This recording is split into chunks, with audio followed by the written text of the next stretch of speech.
Frente Oriental, 1943. El aire huele a tierra húmeda y a diésel.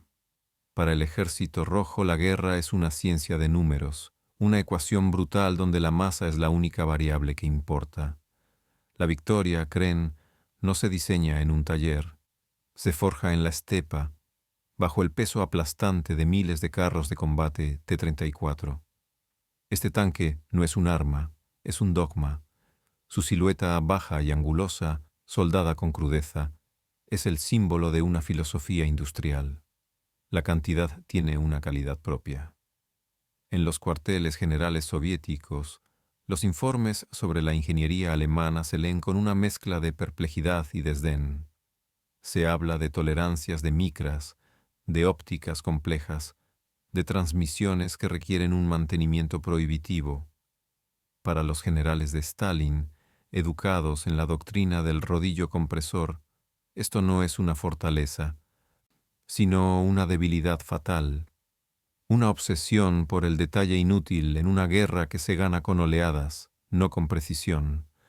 La confianza soviética se nutre de este contraste, mientras sus factorías, trasladadas más allá de los Urales, escupen T-34 a un ritmo vertiginoso.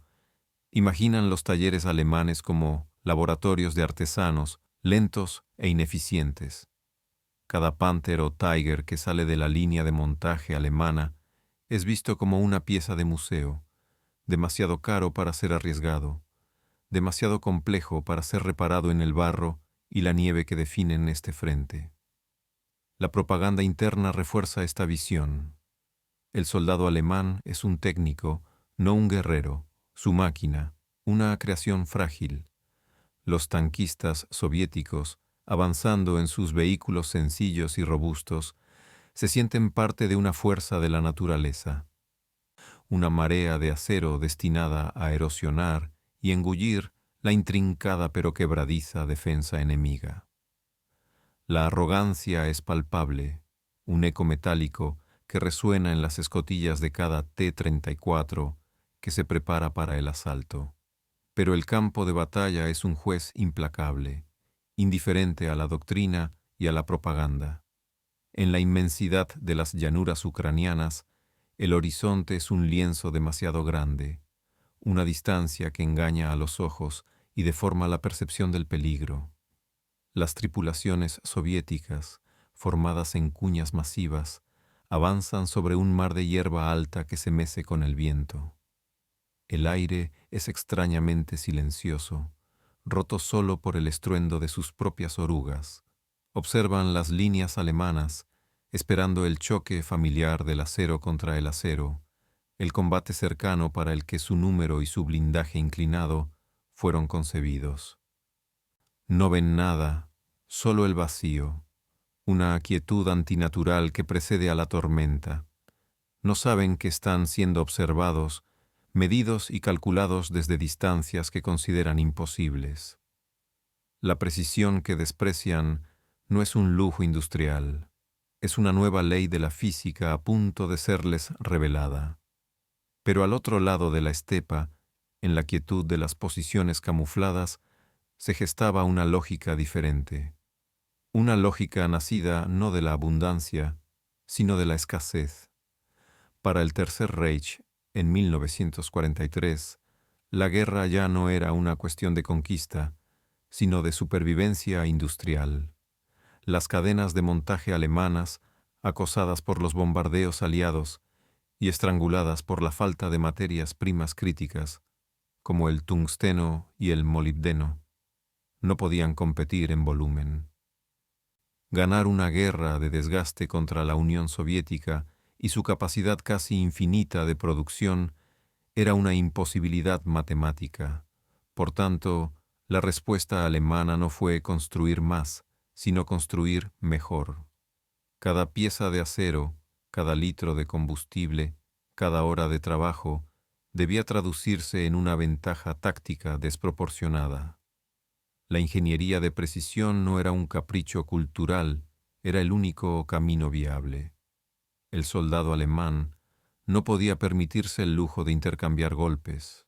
Debía asestar uno solo, letal y definitivo, desde una distancia donde la respuesta fuera imposible. Esta filosofía se materializó en máquinas como el tanque Panther. Para un ingeniero soviético o estadounidense, su diseño era una herejía. Las ruedas de rodadura superpuestas, un infierno de mantenimiento que acumulaba barro y se congelaba en el invierno ruso.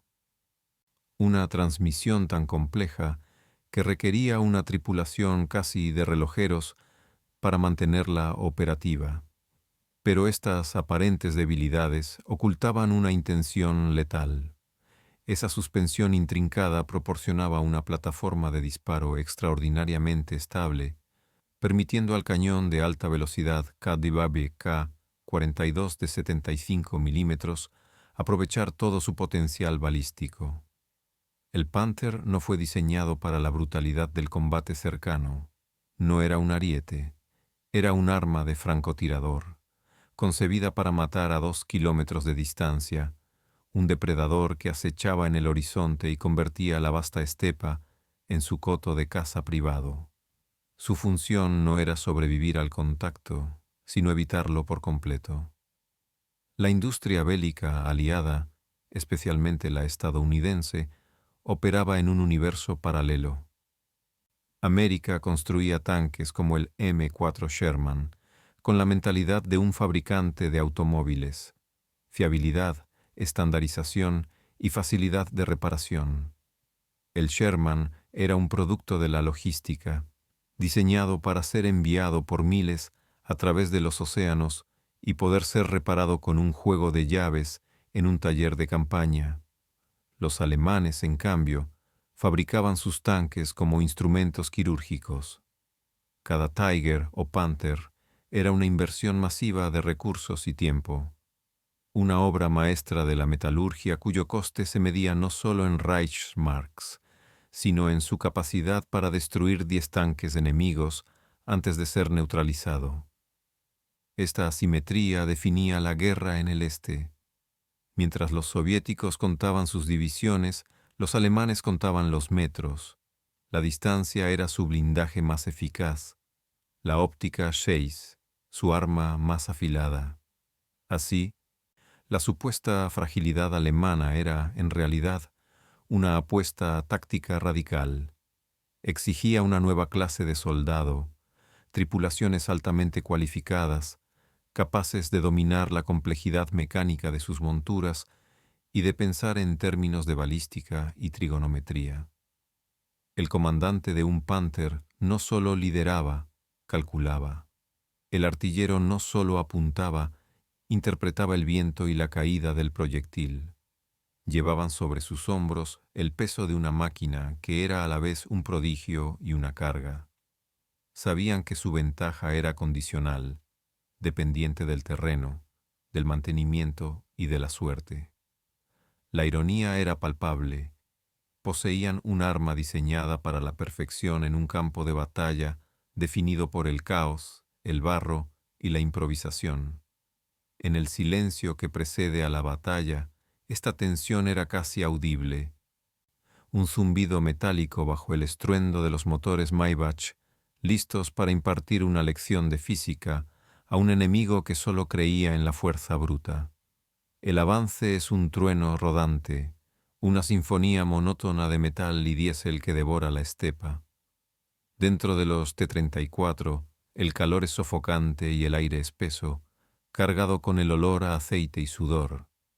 Las tripulaciones, con los ojos pegados a las estrechas ranuras de visión, escudriñan un horizonte vacío.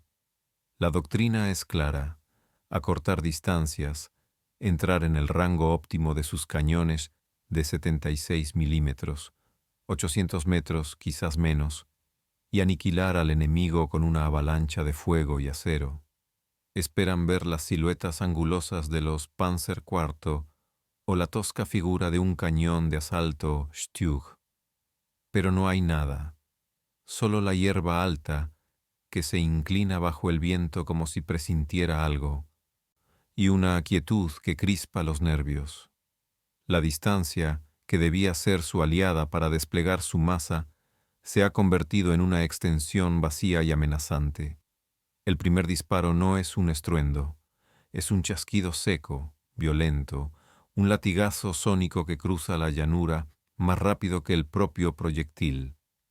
Antes de que el sonido del cañón llegue a los oídos soviéticos, el tanque líder de la formación se detiene en seco, como si hubiera chocado contra un muro invisible.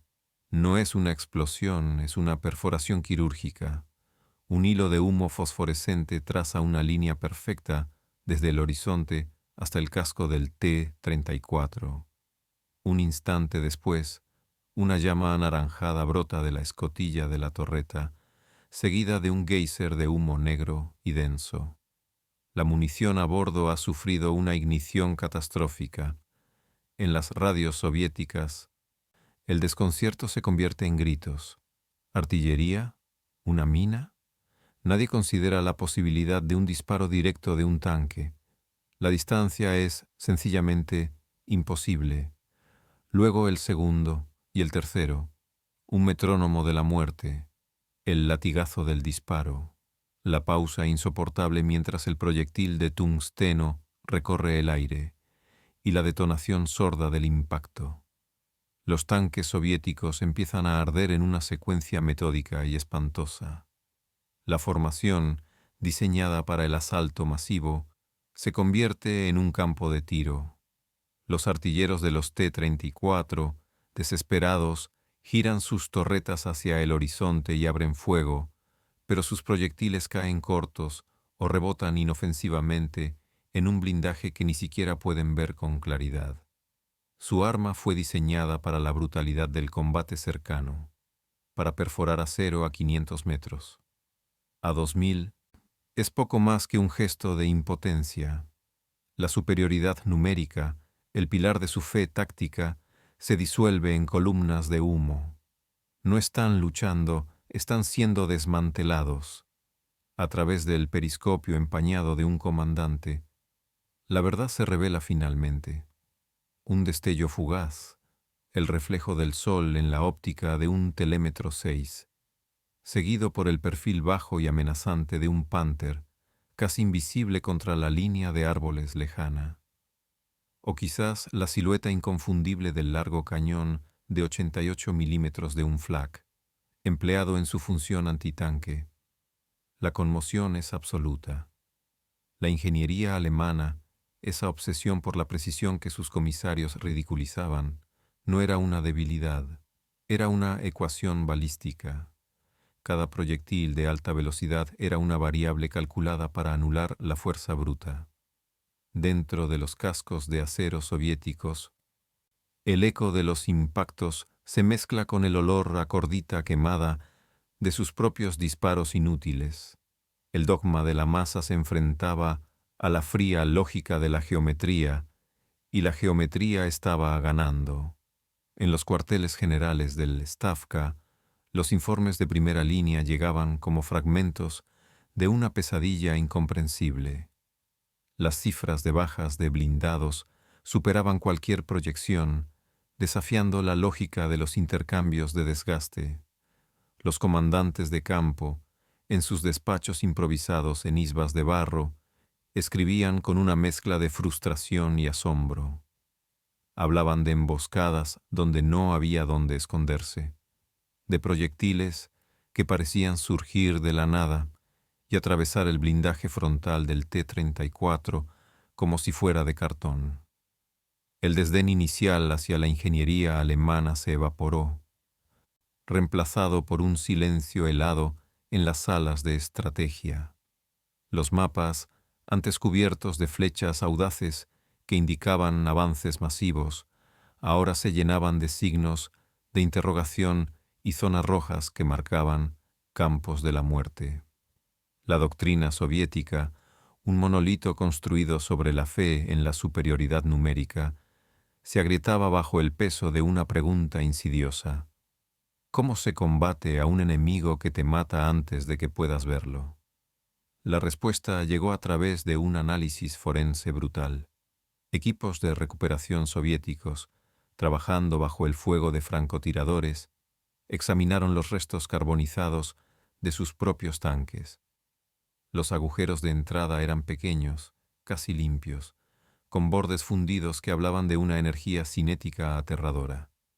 Eran las firmas del proyectil PCGR 3942 del Panther y, peor aún, del PCRM 3943 del cañón de 88 milímetros. Los cálculos balísticos confirmaron lo imposible. Estas armas mantenían una capacidad de penetración letal a más de 1500 metros, el doble del alcance efectivo del cañón soviético de 76 milímetros. La óptica 6, antes motivo de burla, era ahora identificada como el ojo de un dios vengativo, permitiendo a los artilleros alemanes calcular distancias y trayectorias con una precisión devastadora. La revelación fue un golpe doctrinal.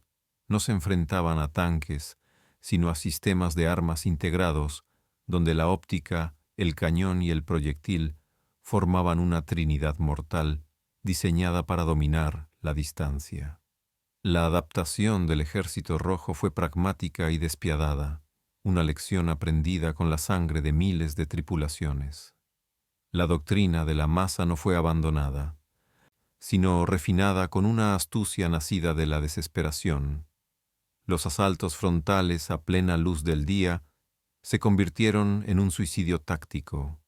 Los comandantes de tanques aprendieron a usar el terreno como nunca antes, avanzando por vaguadas y lechos de ríos secos, usando el humo de la artillería no como apoyo, sino como un velo para cegar los visores alemanes.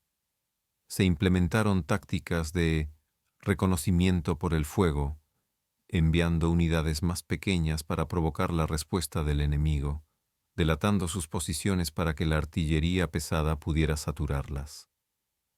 La radio se llenó de un nuevo vocabulario: distancia de caza, zona de aniquilación. El respeto por el Panther y el Tiger se convirtió en una obsesión. Cada avance era ahora un problema de geometría, una carrera para cerrar la brecha mortal antes de que el metrónomo de los cañones alemanes acabara con ellos. Este bautismo de fuego envió una onda de choque hasta las factorías de los Urales. Los informes de los generales ya no pedían más T-34, pedían un T-34 mejor. La necesidad de un arma capaz de igualar la balística alemana se convirtió en la máxima prioridad nacional. Los ingenieros de la fábrica No 183 de Nizhny Tagil trabajaron día y noche, no para innovar por capricho, sino para responder a una amenaza existencial. El resultado fue el T-3485, su nueva torreta de 3 hombres y sobre todo su cañón D5T de 85 milímetros. Eran una respuesta directa y sin concesiones a la lección aprendida en la estepa. Era la admisión tácita de que la cantidad, por sí sola, ya no era suficiente. El desdén por la precisión alemana había muerto en los campos de Kursk, y en su lugar nació un arma que era el símbolo de una nueva y amarga verdad. En la guerra moderna, la calidad del primer disparo a menudo importa más que la cantidad de los siguientes. La guerra terminó, pero el eco de aquellos disparos lejanos no se desvaneció. Resonó en las mesas de diseño de Chelyabinsk y Omsk durante décadas. La ironía suprema del frente oriental es que la ingeniería alemana, tan despreciada al principio, se convirtió en el fantasma que guió el desarrollo de los blindados soviéticos de la posguerra. El T-54, el tanque más producido de la historia, nació directamente de la lección del Panther. Su cañón de 100 milímetros no era un arma de asalto, sino de duelo, diseñada para superar la balística del 88 alemán. Su perfil bajo y su torreta redondeada buscaban la supervivencia, pero su alma era la de un cazador de largo alcance. Los soviéticos, los apóstoles de la cantidad, habían absorbido la doctrina de su enemigo. Aprendieron que la masa solo es efectiva cuando puede llegar al combate, y para ello primero había que sobrevivir al primer disparo. La precisión ya no era un lujo burgués, se había convertido en un imperativo proletario, una ciencia forjada en el acero de sus propios tanques destruidos. Esta influencia se extendió más allá de la cortina de acero, redefiniendo la gramática del combate blindado a nivel mundial. El concepto de tanques especializados, ligeros, medios, pesados, se disolvió en una nueva síntesis, el carro de combate principal, una máquina que debía combinar la movilidad de un T-34, la fiabilidad de un Sherman y, crucialmente, la letalidad de un Panther.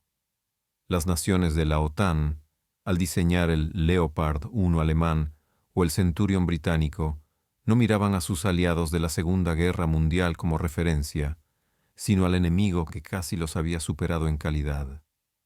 El cañón de alta velocidad, la óptica superior y la capacidad de matar en el primer encuentro se convirtieron en el estándar de oro. La obsesión alemana por la perfección balística, nacida de la necesidad industrial, se había convertido en la nueva ortodoxia. Sin quererlo, los ingenieros de Krupp y Rheinmetall no solo habían armado al Tercer Reich, sino que habían escrito el libro de texto para sus futuros adversarios. Así, la historia cierra su círculo con una paradoja metálica. La nación que perfeccionó la guerra relámpago, basada en la velocidad y la masa, fue obligada por la escasez a crear armas que hacían obsoleta la propia doctrina de la masa. Sus tanques, concebidos como fortalezas móviles para dominar el horizonte, enseñaron a sus enemigos que la victoria no siempre pertenece a los batallones más grandes, sino a quien controla la distancia. El legado del Panther no es solo su silueta en los museos o su temible reputación, sino la lección silenciosa que impartió, que la verdadera debilidad no reside en la complejidad de una máquina, sino en la rigidez de un dogma. En el campo de batalla, la supervivencia no la garantiza la fe en una idea, sino la brutal capacidad de adaptarse a la lógica impuesta por el arma más letal del enemigo.